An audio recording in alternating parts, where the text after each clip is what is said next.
Your owner was a little bit excited today. He said y'all had $160,000 toilets up in there. Got the bidet? They better have one. At least 100 of them got to be bidets. Damn. Jack, Tell I'm going to stay in your own business. Shit, Steve Ballmer shit over here.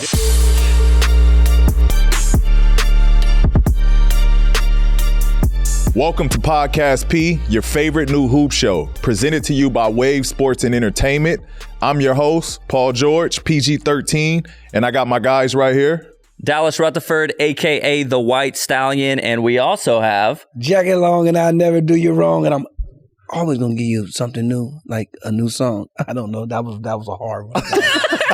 That was good. Well, anyways, guys, this is a weekly show dropping every Monday for the rest of the NBA season. So make sure you go on YouTube, hit that subscribe button, and also turn on those post notifications at Podcast P Show. And also make sure you go follow us on Twitter and Instagram at Podcast P Show. Jackie, what do we have coming up on episode 2? Come on, man. We wouldn't be Podcast P if we're not going to give you Podcast P. Come on. We're going to give y'all the real today. This is what we're going to give y'all. We're going to give y'all the top under 25 ballers in the NBA. I know who I'm picking. They're going to be like, you already did that. But anyways, and we want to know how loyalty is in the NBA. Do you really stay with that team the whole time? Or do you go put a team together like NBA 2K? I'm just saying. You feel what I'm saying? And at the end of the day, we want to know who is the best two-way players in the NBA. I think I'm sitting with one. Oh, P, I know you got some stuff to tell us, don't you? Woo! Stay tuned.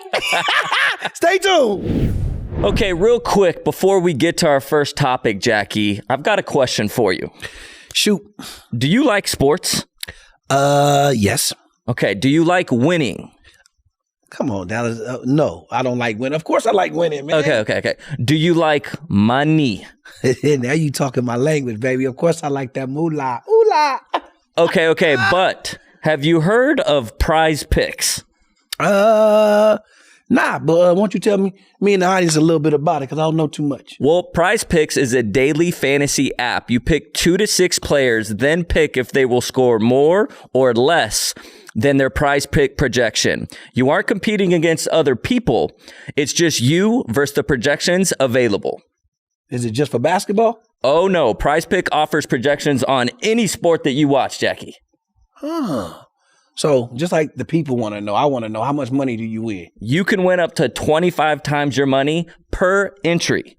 And on top of all that, all first-time users that deposit and use our promo code PODCASTP will receive 100% instant deposit match up to $100. That means if you deposit $100, Prize Pick will give you $100. If you deposit $50, Prize Pick will give you $50. Cha-ching! We love y'all. We have to talk about the Clippers and this little rough patch that you guys have been through. You went on a 5-game losing streak, and there's been some adversity going on. What is he looking at? No, I'm just talking about the topic. Just listening to the topic. Okay. So there's been some adversity going on with your team.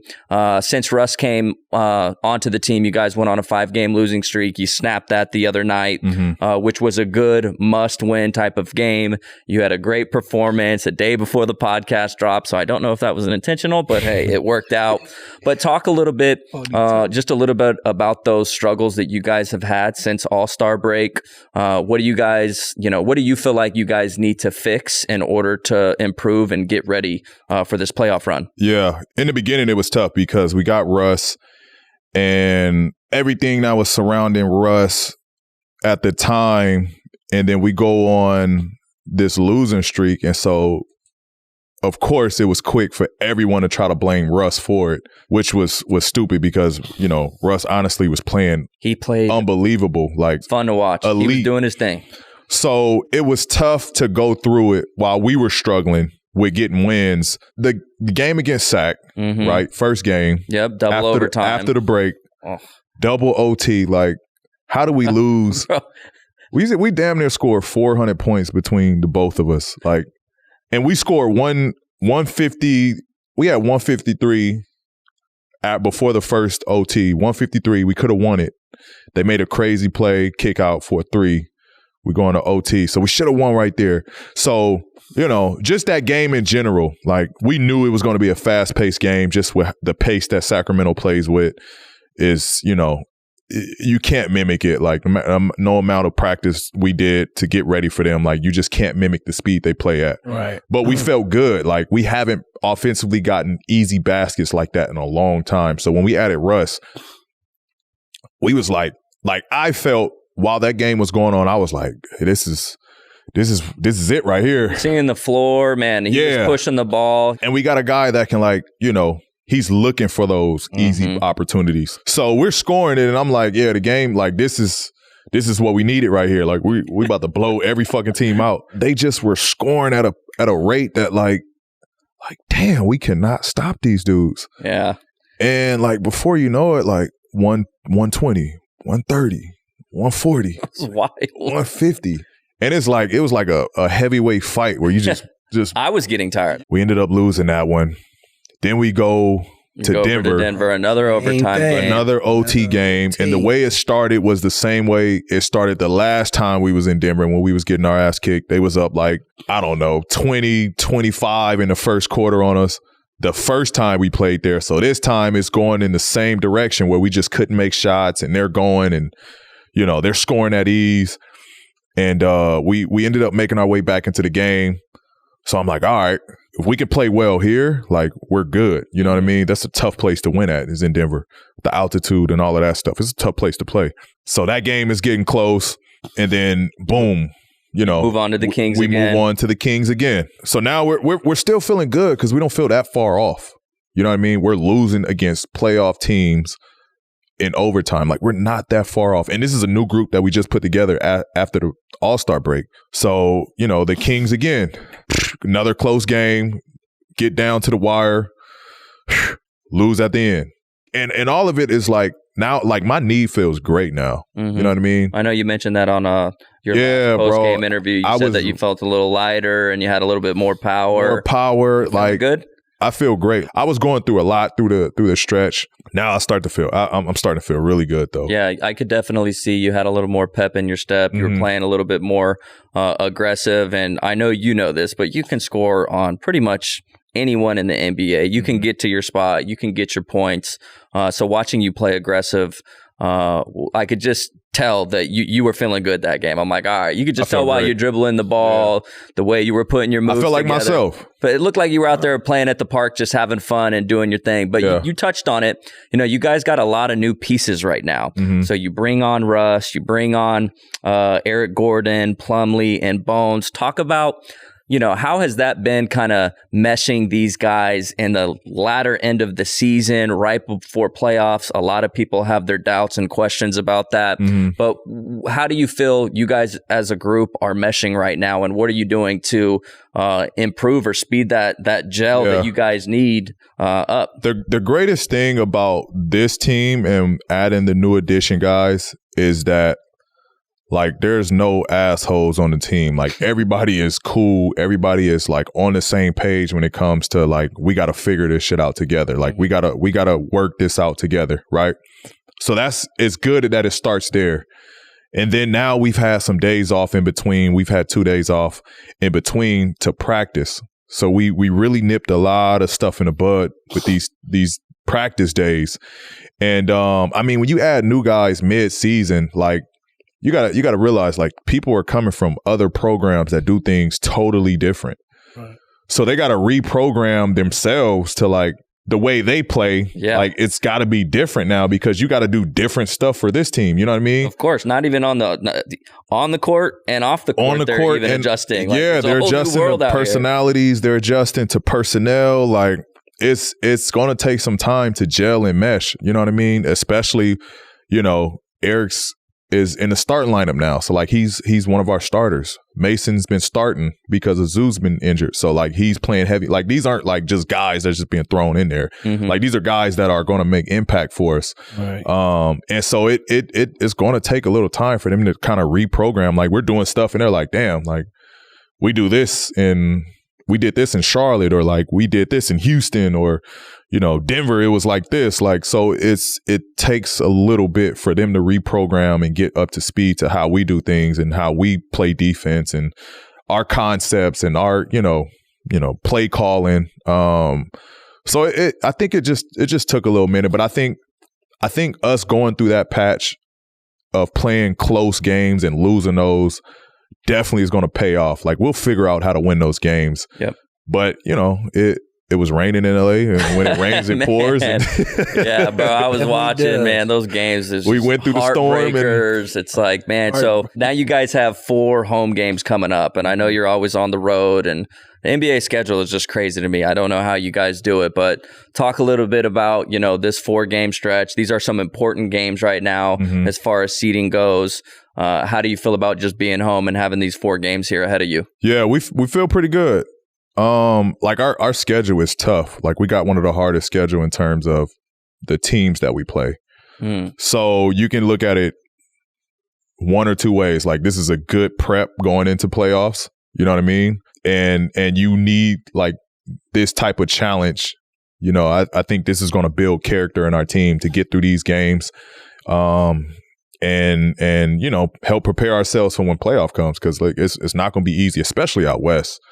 So many good teams out west. Like, it's going to be a grind. So I think this is a good, like, we got to look at these 4 games as a playoff matchup right here and take these games serious. So you guys went on that 5-game losing streak. I know probably the locker room probably could have been down a little bit. As a leader, when you got this group and you guys want to make this championship run, how do you keep, the team spirits up, and kind of, how do you balance that for uplifting your guys in the locker room, but at the same time, you got to uplift yourself as well. Talk about that balance a little bit and how you keep a positive attitude in the locker room. Yeah.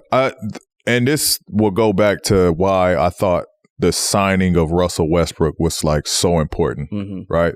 Because Russell's like one of his greatest quality is his ability to just keep people connected. And so when we were going through that, he was first one. Like, yo, we're going to get through this. Like, just, yo, keep going. We just got to just turn it up. Like, stay positive. Yep. And so that's how I always look at things anyways. Like, so when I'm breaking it down, like, losing sucks. It's hard to go through a losing streak. But I'm always positive about things. And so, I knew to stay positive on it. I knew that we were going to get through it. I knew it was small fixes that we need to make. But it was just keeping everybody else on the same page. Like, we can't crack. As a leader on the team, I didn't allow myself to crack. Kawhi didn't crack. Russ didn't crack. You know what I mean? We just stayed solid through it. And it was more so just like, yo, this is unacceptable. You know what I mean? And it starts with your leaders. And, it just, came like, all right, I need to spend more time in the gym. I started staying longer. You know what I mean? Started getting more shots up. And this is when my knee started to feel good. So this was like, all right, now I need to start testing it. And so I just went through a ton of stuff to test the knee because it started feeling better. And I'm like, oh, okay, I'm starting to feel myself again. Like, so I just went through a ton of stuff to test it out. So that, when it came to the games, like I know I'm good. Like, I can try these things now. So it was honestly, bro, it was just, us locking arms, like pretty much basically what we was doing is locking arms, like say, yo, we got to step this shit up. Like, this is unacceptable. It didn't look like anyone was pointing fingers, and that's one bright takeaway from it, at least from when I'm watching it, going, okay, they're not self-imploding here. They're trying to figure it out. It's just, hey, things weren't going your way. The ball wasn't bouncing your way. I heard, because I read today that y'all went to go visit the new arena. Yeah, I heard that. I know y'all owner, Mr. Steve Ballmer, got papers. So, I know he's big dog. So I want you to tell me a little bit what you see, like how the suites is looking. Is it marble floors? Because your owner was a little bit excited. He said y'all had $160,000 toilets up in there, 160,000 some toilets. I love that. We got 1,100 toilets. It's crazy. It's that much shit and doo-doo going on up in here. Huh? I mean, a lot of doo-doos being made in Intuit Dome. Man, tell us about this arena, Doodle please. being made into a dome. How do you check in when you go into here, huh? They got the bidet. They're gonna have. They gotta have a bidet. They gotta They have. better have one. At least 100. You ain't got no toilet paper. 100 of them gotta be bidets. Damn. Yeah. So Jackie tell will be- us. They're like, Jack, why you use keep the going to the bathroom and restroom? ain't gotta use the Worry bathroom. about it. Stay in your own business. Shit, Steve Ballmer shit over here. Yeah, no, it was nice though. It was nice, like to see it starting to come together. The roof is on top of it. The structure inside is built out. Like all of it is still metal and concrete. So like nothing is really applied in it yet. But we can see the space that where everything is going to be. There's 5 full court basketball courts in there. Are you serious? 5. How's the parking when y'all go in? So we're underground. Okay. Where our parking is underground. We got our own special VIP parking, but then he's got 2 other separate big structures for parking, right? 5 basketball courts. So it's 2 practice courts, the main court. Then there's like an outside court for, fans to come and play. There's a big screen where they can watch the game outside while we're playing. And then there's like another one that he can put like for communities, like say AAU games can go on there. Like it's just a community court for people to use. That's and then, yeah. Where does this dude get this money from? Like this, just doing stuff Microsoft. Like that? Dang. Come on. So wait. How? Okay. What else did you see over there? You got the parking lot. How many people? How many people can hold? How many people can? I'm not sure. I'm not sure the max capacity, but he's using it for entertainment as well. Like it's not. Oh, just he's gonna make money out of it, of course. Concerts, You got everything. to. When do you guys? He told us about 2024. That's when it'll be available. That's when it's available. 2024 Next year. season. Wow. Yeah. Next year. He got some crazy. So like, How the locker room? the locker room, the space is dope. The space is dope. It's gonna be humongous. The space is gonna be humongous. Like way different than Staples or Crypto. Right. Yeah. I always say crypto. it's forever Staples to me. Yeah. Right. But the space is crazy. The craziest shit about the arena is the concession. So he's got cameras all around. So like when you go and buy stuff, like when you go get some chips or something to drink, like you don't pay for it. There's like you got to sign up and put all your information in, but it has your face scan from the moment you walk into the arena. Oh my goodness! So you just pick up and grab whatever you want, and when you walk out, it checks you out automatically. Oh, So your credit card information already. All of that is already down. We're gonna Like have they to have watch your YT. face scanned already down. Just go to the game. So and you just grab enjoy your the stuff game now. and you just go walk out, and it checks you out just like that.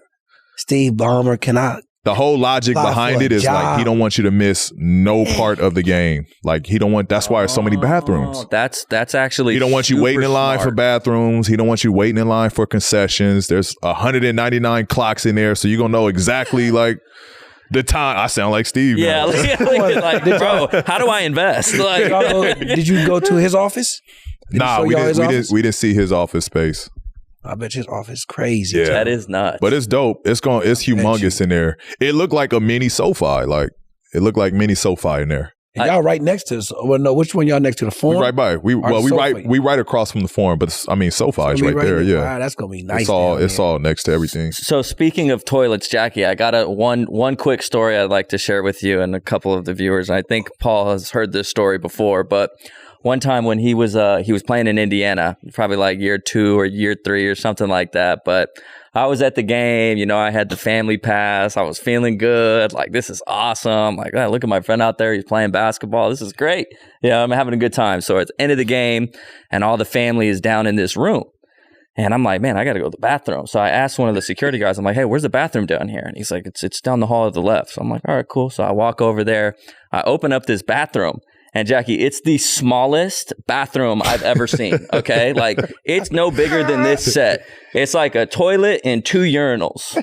I'm like, this is weird. Like this is how they treat these guys down here. Like this is disgusting. Hey, like I would not want to, anyways. So I go use the restroom. I got to go pee. So I'm going pee. I hear the door open up. And the bathroom is so small. So I'm like, man, like, hopefully this guy doesn't go, drop a deuce or something like that. And I don't want to make weird eye contact with him in the bathroom. Right. So I'm like, all right, let me, you just, holding, looking at the wall, like, all right, let me get this out. He comes up next to me and I'm like, okay, now you just know someone's standing next to you. Yeah. I still haven't looked at him. And all of a sudden he goes, hey, did you pee on the floor? I was like, no. And so yeah, that's what I'm saying. I was definitely hitting my target. Right. And I went like this. Guess who it was? Who was it? Larry Bird. Larry Bird. I said, Larry, that was not me. It was there when I got in here. Big dog Larry And Bird. so now my friends make fun of me and they said that I peed on Larry Bird's foot. Should have pressed him. You should have pressed him. But that's how I met Larry Bird, dude. I'd have pressed him. Like, so what if I did? Yeah. Do something. And then he's like, who are you here with? He had no clue. I'm like, I'm Paul's friend. He's like, oh. Like, you know what I mean? Like, who is this guy? Larry Bird, hilarious. He took that out of my check. Yeah, okay. All right, I want to show love to like the next up and coming stars that are under 25. Because we got a lot of elite talent coming up. Like, once we get up out their way, they stars now. Like, they got star power now. Like, who are some of the guys that aren't like all stars, aren't well known, under 25 that you'll put on like your watch list? Like, you enjoy watching when they play. Listen, he only went to one all-star. Okay? Who? He's supposed to be this year, but he didn't go this year. I don't know why, but LaMelo Ball, man. He the future, man. Hey, I love you, Bunky. You always show Cali love. I got to, man. I just like LaMelo because, of course, his story, but as a young, like, new generation of player that's coming up, he already had the stardom of doing it. So he already knew how to take in the NBA. You know what I'm saying? It wasn't something that you look at, he's not used to this or something. He's been used to this. So to see him on the court and the way that he plays, like, he's entertaining, first of all. Right. You know what I'm saying? And it's like he doesn't play like soft at no moments. He's always playing hard. He's always going 100. That's why I like to watch LaMelo too, because it's something like he's one of those players that like it's magic every time he's on the court. Yeah, like, got it. Nothing he does is basic. No fear. You know what I mean? Like you don't know what to expect when you see him on the court. Like, and so he's definitely special. Give me someone that's not on the radar. That's kind of one of the guys that are ultra talented that isn't probably on everybody's radar is Jaden McDaniels in Minnesota. Okay. I haven't watched him too much, but I'll have to. Great defender, good feet, quick hands. 2 or 3? What position does he's he a play? 3 because Anthony Edwards, who's a stud, but we know how great he is. So he plays the 3. Huh? That's one. Anthony Edwards, he a dog, but we know about him. I'm gonna go on the opposite end of the spectrum. I mean, that's a good one. I got to give credit to another white stallion in the NBA and a guy I actually really enjoy watching, and I'd love your thoughts on him. I'm gonna try to guess. And he's under 25. Got to be under 25. Underrated. And I think he plays his role really well, and I think he competes and he plays hard. And is he a big? Nope. He's a guard. Pritchard. Okay. I was thinking about saying him. That guy can hoop. How old is Pritchard? I don't know how old he is, but that's not who I was going to pick. I was going to pick the Austin Reeves. Okay. I think he can shoot the ball, but what I like about him, he competes, and that's my favorite. I like players that like to go out and compete, and I think he might not be the most athletic guy out there. A Laker. He knows the game. He plays hard. He fits his role with LeBron, so that's a guy I like. And then Jordan Poole.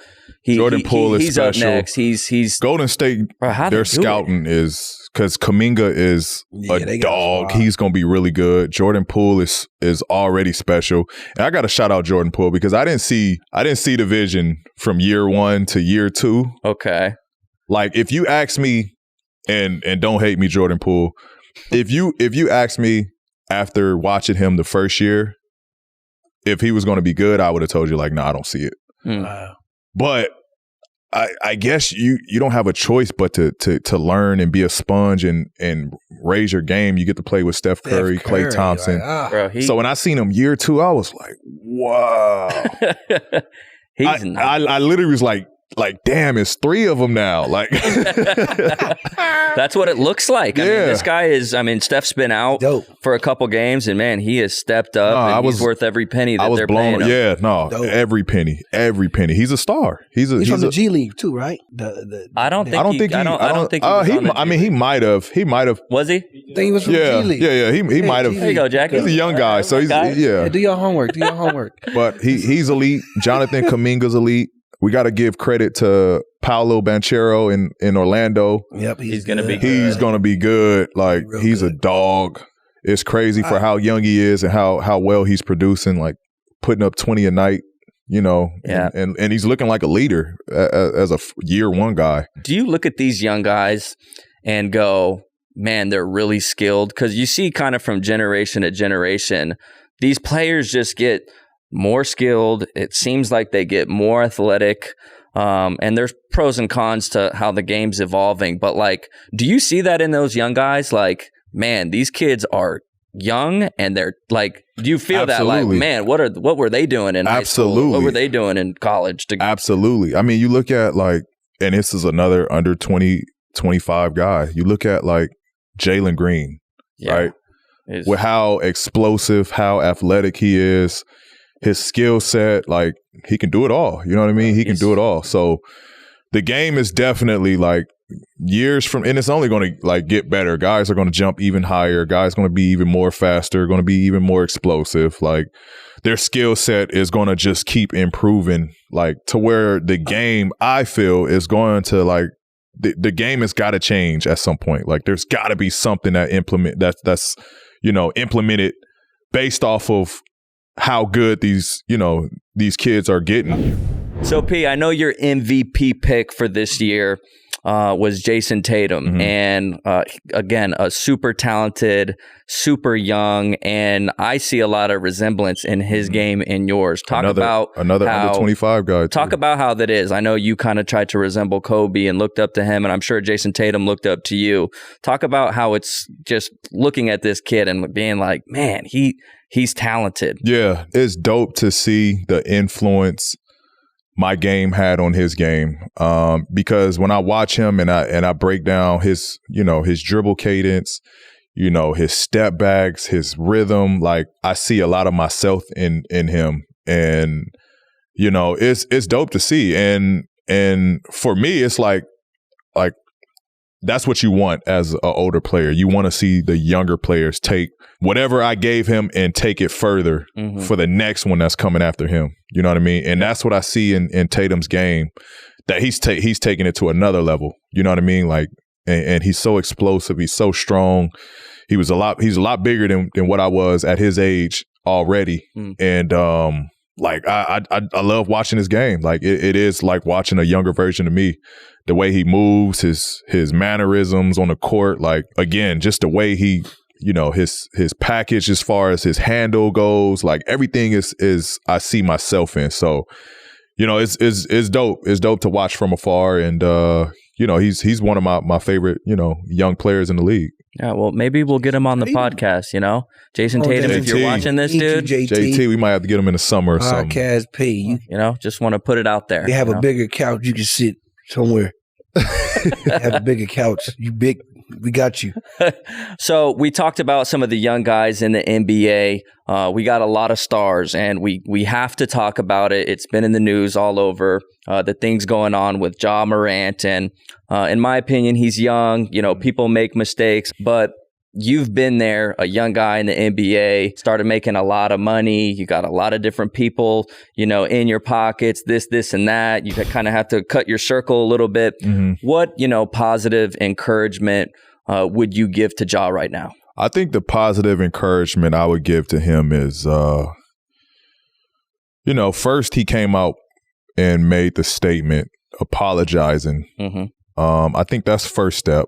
One thing I don't want him to be is not himself. Mm-hmm. Like, we gotta respect who he is as a person. So I don't want him to now shape to be someone that he's not. Say this, say just that. Because the microscope is on him. Like, he's gonna have to cut ties with some people.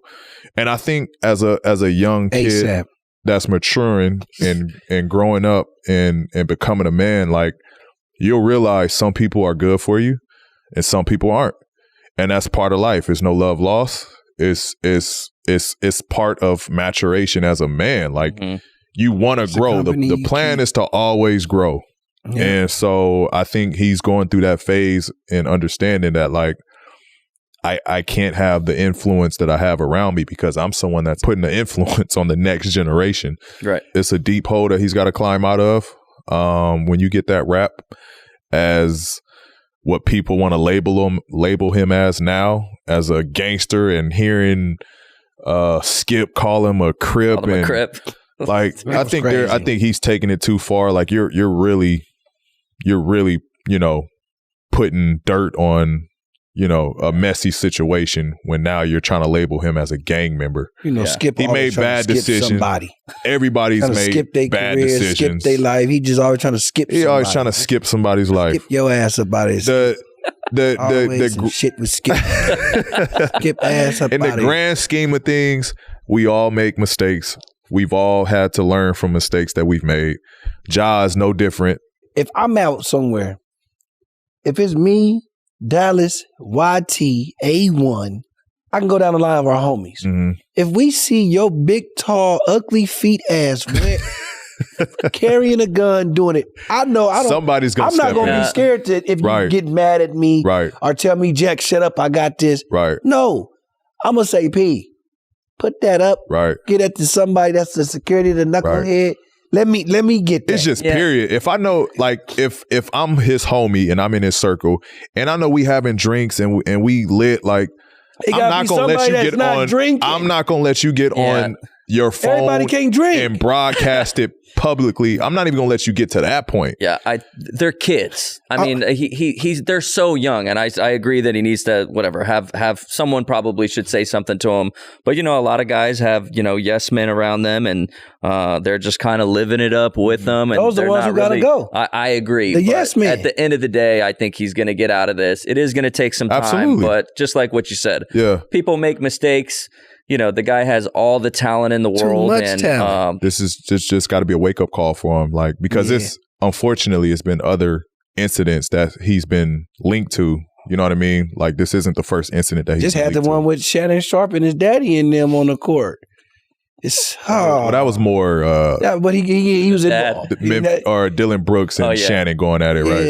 Yeah, it was. But it's love here, kid. Yo, we pulling for you, Ja. I still want your shoes. Yeah, it's love here, man. We support the future of what you gonna come out of this as. Like we stand behind you on your future. But it's gonna be tough. It'll be all right. All right, we're gonna move on, and we want to talk about loyalty in the NBA, and you see it all the time. Guys are switching teams, demanding trades. We've seen a lot of that happen as of recent, but there are some pros and some cons with staying, with one team. Mm-hmm. And I'd like to ask you just kind of a quick trivia question: Who has the longest tenure in the NBA with the current team right now? Right now. Damn, well, Udonis. Okay. Yeah. And who's number two? Who's been on their team the longest? Damian Lillard. Steph Curry, 14 years. Steph, I forgot. Which is crazy. Kobe played in LA for 20 seasons. I think John Stockton did as well. Then you have guys like Tim Duncan for 19 seasons. Mm-hmm. Just talk to me a little bit about loyalty in the NBA. Loyalty in the NBA, it goes like it's because you got guys, like you said, that obviously money is a big part of the reason you would stay with a team, right? And that's what moved people. Like, and then you got guys that like want to do it because like they want to be moved because like, all right, my time here is up. I can no longer give more to this team because I'm just not there. Like, you know what I mean? And I think it's totally fine. Like, I think it's totally fine. Like, and this is case by case. Like, if it's a player and the organization's doing right by them, Steph Curry situation, organization's doing right by them. They're drafting the right way. They're bringing talent around them. Your indecisions on, free agents or where the team is going future wise, then like I get it. I see no like why would that player leave? Like he knows he's a part of that franchise. Right. You know what I mean? And then, you know, it's other situations where the player doesn't feel like I have that kind of input or I have that kind of, you know, seat at the table with the organization for me to be like, you know what? I'm all in. Like that player may very well be on trade call conversations. He may be on, you know, hot seat of getting out of there. So it's so much stuff that goes into this whole loyalty behind an organization. Like I don't like when people like think players is copping out because they want to go play elsewhere. Like you're entitled to do what makes you happy. And I think that's what fans, media should honor first. Like, you know what I mean? Yeah, I think it applies to the real, you know, people that have normal jobs like myself. Like if I'm not happy with where I'm working, I have every right to go, you know, choose to work somewhere else. And I think the flip side is it's on the organizations too. It's not always, everyone just looks at the players and thinks they're the bad guys for wanting out, but you don't see all the behind the scenes things. You don't know the conversations that have gone down with the GM or the coaches and things of that nature. So I think that the responsibility of loyalty, it does go both ways. So I'm glad that you kind of touched on you know, the organization aspect of it, because that's really important. You want to be working somewhere where they want you there too. Where they want you there, where you happy, where where you feel like you fit best. Makes you happy. You know what I mean? Fit is everything in the NBA. You know what I mean? There's guys that don't play well because of the situation they're in, and there's guys that play very well because of the situation that they're in. So fit is everything. Like all right, so if an American, right, if a person, same job, two different pays, in two different cities, right? Okay. You think I'm gonna be mad at you for leaving? Like, say we're coworkers, and you're getting transferred to another location. You think I'm gonna be mad at you because you're going to another location to make more? I'm gonna be like, bro, we grinding over here. Like, you ain't gonna grind with me? I think you'd want at least a heads up if it's a genuine friendship. I'm playing devil's advocate a little bit, but I get what you're saying. I completely agree. So yeah, it is funny that people, they get upset about these players moving, but like I know people that have had 5 different jobs in the past 5 last years, and it's like no one's giving you any you know flack for wanting to move jobs. So it definitely is an interesting thought. So you've played on a few different teams now, Indiana, Oklahoma, and now the Clippers. Kind of talk about your experience during those types of, whether it was trade talks, whether you requested to be moved. You know, you have experience. What advice would you give to a player maybe right now that isn't quite happy in their current situation? Because I do think there's a right way to go about it, and there's a wrong way to go about it. So I remember like being a rookie, and somebody told me, like, don't forget you play for 29 other teams.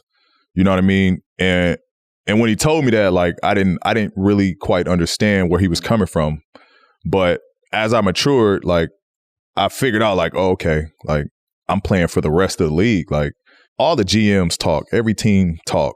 And so you don't want to leave a bad impression on the organization, on the city, on the fans. Whatever I do, it's going to go back to every other team. And so that always stuck with me on like my approach, how I got ready for games, how I approach games, you know, how hard I played, like how I practiced, how I interacted with front office, how I interacted with, you know, ticket sales or media or trainers. Like I gave everybody the utmost respect because like, you don't know, you don't know if an organization want to move you like that, they'll move you like that. Like it's that easy for them. If you don't fit what their image is, like they can move you like that. So my advice to the young players is just take that approach that you play for 29 other teams in the league and everybody talks. P, you're known as being one of the best two-way players in the NBA. You play offense and you play defense, and you got guys like Giannis and Kawhi that also do the same.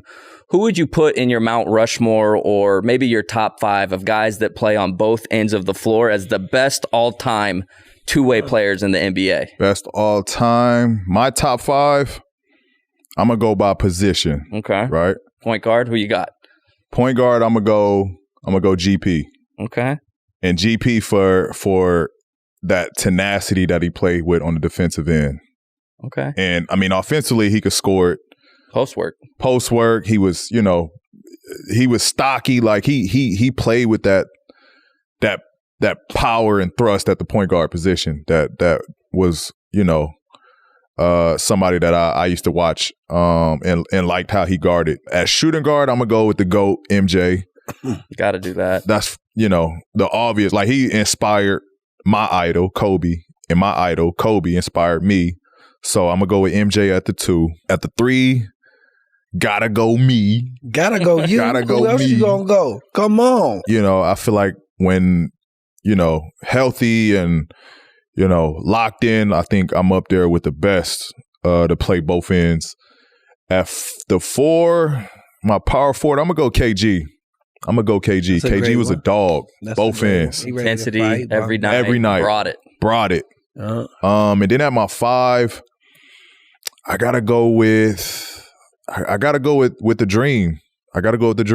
Like he was a lockdown in the post, positional, protecting the paint, and he was just the best on the block. Like offensively, so gifted. I dig it. He was a great combination of both. So that's my 5 if I go position wise. That's not a bad 5. Bunky, I want to hear your list. Yeah, this is going to be a nasty lineup. I guarantee all of them plays for the Lakers. My point guard, I was going to say Gary Payton because I love Gary Payton. When he was with the Lakers? Cap. No, when he was for the Sonics. Okay. The Seattle Supersonics. I always loved Gary Payton. Okay. My 2 will, of course, be Michael Jordan. Okay. My 3, I would definitely put you in there, P. Okay. Definitely got to put you in there. Come on. My 4, that's a hard one because I love Kevin Garnett, but I would definitely go with Tim Duncan on that one. It's hard for me to put centers in defense because they just run up and down the court and they just block. So that's defense. No, but I'm saying like to move around, like how you picked Akeem Olajuwon who did more stuff. But it's I put Shaq. Put Shaq. So P, it's been 10 years since your breakout 2012-13 season when you was getting selected to your first NBA All-Star game. You jumped from 12 points, 2 assists, 5 rebounds per game. That year before you had 17, 4 assists and 8 rebounds per game. I think I didn't know all your stats. You on it. Tell me a little bit about that, man, about your first time. You was on it. So the backstory, all right, leading up to that breakout year, right? I'm a young guy on the team, rookie year. My veterans were, Darren Collison, Dante Jones, Danny Granger, Brandon Rush, right? So we in the locker room and I tell him, like, give me 2-3 years, I'm going to be an all-star. Whole locker room bust out laughing, right? No bullshit. Whole locker room crying like, yo, you think it's that easy? I'm like, give me 2-3 years, I'm going to be an all-star. All right, so now go to my 2012-2013 season, Danny Granger gets hurt. So now, like, it's my time. You know what I mean? It's my turn to prove what I'm capable of. So I just remember, like, and always every summer I work on something to get better at. Like, I used to use my whole summer. When season was over, literally a couple days after that, I was back in the gym. And I was just working on, like, whatever it was, whether I need to get better off my handle, my pick and roll, my shooting. Like, I always tried to bring something back, you know what I mean, and use my summers the right way. So I came back that season. Danny got hurt, and I knew, like, all right, at this point, like, I'm not going to let the franchise down. Like, I've been building and working my ass off for this. So I put, all that I worked on, I put everything into that year. And, man, my teammates, like, it was almost like they knew, like, Danny passed the torch. Like, it's this kid's turn. And everything about it, I just led with confidence. And, I wasn't scared of the moment. I wasn't shying from the moment. I was ready. Like, I was ready for that time. I want to know who them players that was laughing at you. That's what I want to know. What you mean? Where they at? Who was laughing at like, you? who thought it was funny that you were saying? I'm telling you. Danny, Dante Jones, Darren Collison, Dante Jones, Darren Collison, B. Rush, Danny Grant. Like, they always in the locker room. Like, yeah, what y'all got to say now? Look at me now. Look at us now. So, Pete, we want to know, that same year, that was the year when you won Most Improved Player Award, right? Mm-hmm. And that was the same year. But you know what? I don't want to ask you two questions. I'm going to just ask you that one first. How was it winning the Most Improved for? The Most Improved for? I can't even say it. You know what I'm saying? The Most Improved just breathe. You're good. Most Improved Award. It was awesome, man. It was awesome because I felt like it wasn't just me that was accepting that award. Like, it was Coach Frank for allowing me and giving me that opportunity, right? It was for the organization accepting me as the next player up. It was the front office putting me in position by drafting me and getting me there.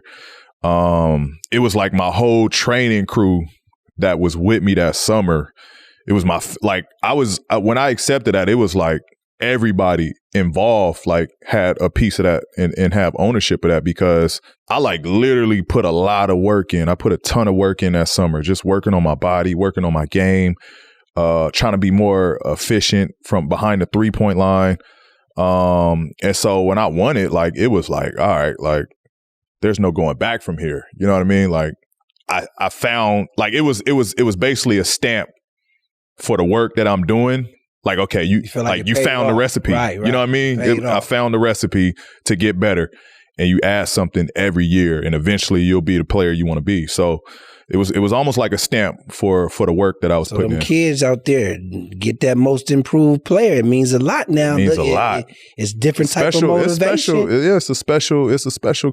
You know, where you got that award at? I have it. My parents had it for a long time, but parents always trying to keep awards. They always trying to keep awards.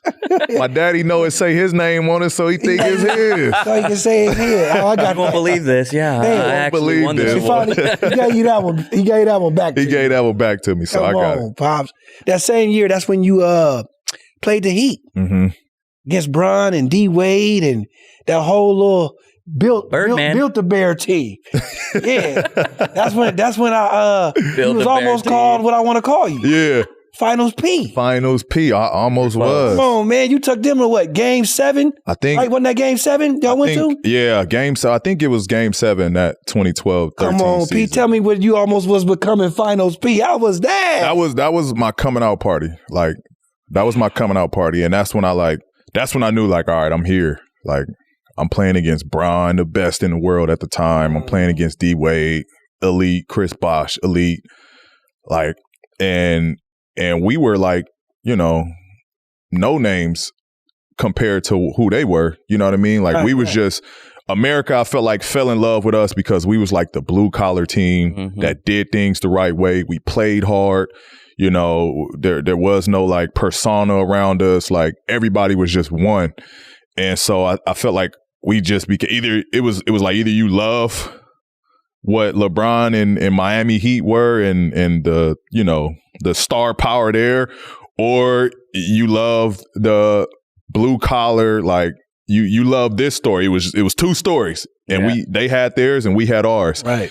And so I felt like the world was choosing up, and a lot of them chose, you know, we had a good support system behind the group that we had. And man, it was fun though. It was fun. Like, I got better. I learned a lot from myself. I learned a lot. I think the team learned a lot about who we were. And we just, you know, we piggyback from there going into the next season. Next season, we was the number 1 team in the East. How fun was that atmosphere? Almost, baby. Because that had to have been, you know, I don't think in college you didn't play in many big games. And I know the dunk you had in that series, to me, it reminded me of the dunk that you had in college. And I'm sure you're familiar with that dunk, the one that was on ESPN. Dunk. I'll never forget it. I was watching at home like, yeah, Pete, like, no way. Like, this is it. Yeah. He made it. Yeah. But that dunk reminded me of that dunk. But what was that atmosphere like? The atmosphere. The biggest stage that you could be on. The atmosphere was crazy. And I've been under the radar my whole career, my whole life, in when it comes to basketball. I've just been I've always been in the shadow. You know what I mean? From in Palmdale, Teosha's little brother, like college, small, you know, school, not much recognition, and then NBA. Like, up until that point, you know what I mean? Of course, you're an NBA player, so you're going to be seen for, you know, being in the NBA, but being in that series and watching, like, it was the most media I have ever seen in my life. It was just everywhere you went. like being in Indiana, like we were superstars in Indiana. You were, and that was new to me. Like the stardom was new to me. Like it used to trip me out. I could be anywhere and be like, yeah, I could go there. Like they ain't gonna know who I am. Soon as I walk in, yo, that dunk on Birdman was crazy. And it was just, you know what I mean? That just became who I was now. Like everybody recognized me for that moment. And then you dapped up Bron half court. Like, yeah, LeBron was like, respect. Yeah, you gave his respect. And it was, that was beautiful. Do they still give you that same respect in Indiana? When you go out there just to go visit? Hell no. No, not at all. Hell no. You'd have thought I was You couldn't go to the restaurants get no free food no more, huh? Couldn't get no free meal. I couldn't get no free meal. They like, get your ass up out of here, P. You leave us, P. That's what it is. Leave us, P. I get it, man. The hate. You leave us, P. The hate come. Forget you, P. The hate to me, it feels like it's love at the end of the day. You know what I mean? I genuinely feel, as much as, you know, they aren't happy with how things went about, I think it's they hate they boo me because it's, at the end of the day, it's love. Like, and I still got love there. I hung banners there. You know what I mean? Exactly. It ain't championships, but when you look up in, you know, the arena, you look up top, we got banners that, you know, a special group that formed there. And so, you know, I'll always be grateful for the time that I was there. See, that's all we need to know. And speaking of love, we want to send our love and prayers to David Benner. You know, that was one of the great announcers in Indiana over there. And Pete, why don't you tell us a little bit of your relationship with him? Yeah, D. Benner, man, he was like, if you could identify with someone that was just your favoriteest coworker. Like that's who thought we was. We already know who that is. that was like D. Benner. Like on I can have a rough day, or like things just ain't going my way that day. I'm tired, my body is hurting, and it was like instantly when I seen Benner, it was just, you know, he was the guy that just had jokes. Like a Chick Hearns. Just funny, had jokes. Had jokes. He was, you know, smart. He was witty, quick comebacks. Like if you joked on him, he'd fire him right back. Like he was that guy. I remember the year I got hurt, 2014 season, when I was hurt, he was like, how about you become an intern? Because he does media, right? So he's like, how about you become an intern? I'm like, fuck that, I'm about to be no intern. Like, what do you mean? Right. Like, just be an intern. Like, you come, you know, pretty much shadow me. So I'm like, all right, I'll do it. So, you know, I'm shadowing him. I'm like, you know, getting coffees and, you know, I'm you know, following him around inside, and where he sits is center court. You know what I mean? Right. Behind the, you know, the middle, you know, basketball stat people stuff. So I sat there and watched the game. And I did that for a couple games. And then he was like, how about you do like a little, you know, put the headset on it and talk about the game. That's awesome. So I'm like, what? All right, I'll try it. And so I did it. And man, I had fun. Like it opened my eyes, and it made me see the game so different. From changing my seat from being on the side of the bench to being there, and now I'm talking about it live. And so he really changed my perspective of the game. And from that point on, I saw the game differently. Like, I feel like the game slowed down for me. And so beyond that, when I came back the following season, that's why the game was so much easier. Like, you know, people like, man, you got better. Like, how did you get better with such a crazy injury? And it was because I was able to watch from the sideline and dissect and pick the game up differently because of that one moment of putting a headset on and talking about it while it's going on. And so, like, yeah, man, I'm forever grateful for that time I shared with David Benner. Send our prayer. Moment of silence for David Benner, man. The birth of Podcast P, kind of. I mean, if he's the guy that kind of got you into media, it's kind of full circle that you're doing this. So I'm sure shout out D. Benner. He'd love to watch this. We're doing it for you right now, man. It's a wrap for episode 2 on Podcast P. Shout out to my guys, Dallas and Jackie Long. Yes, sir. I Episode appreciate 2. you guys. We appreciate you guys for rocking with us, and there shall be more. Reminder that we're going to be having new episodes every Monday for the rest of the NBA season. Make sure you go subscribe and turn on those post notifications on YouTube at Podcast P Show. And then make sure you follow us on Instagram and Twitter at Podcast P Show. Bunky, wrap us up. Always do what you do best, and that's stay blessed. Stay tuned.